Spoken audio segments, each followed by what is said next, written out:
Hello and welcome back to 34 days of 34 diagrams drawn for you. We're on number 33, so it's our penultimate video. We have nearly made it. We're looking at the positive externalities of production.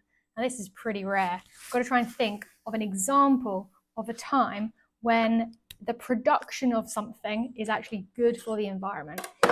Not the consumption of it, the production.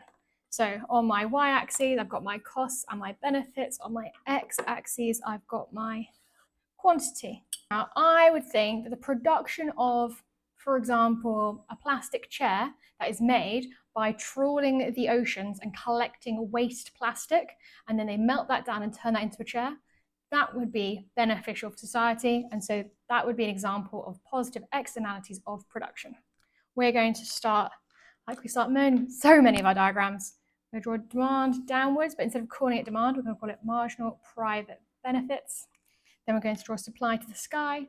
We're going to call it marginal private costs. Now, if we've got something that is good for society to produce, the costs to society are going to be less than the costs to privately produce it. So my marginal social cost is below my marginal private cost. Our free market quantity that's going to be produced, well, the free market produces where private benefits equal private costs, where supply equals demand. And so I'm going to label that QFM. Now we're assuming that there is no social benefit to consuming it. So we're going to call this my marginal social benefit. Now, where is it good for society? Well, the socially optimal level is determined by where marginal social cost equals marginal social benefit, QSO, my marginal QSO, my socially optimal output.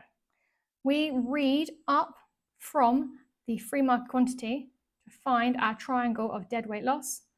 And so our dead weight loss is A, B, and C.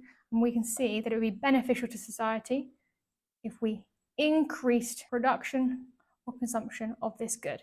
And so we could subsidize it, we could decrease taxes, we could reduce regulation to try and increase to our socially optimal level.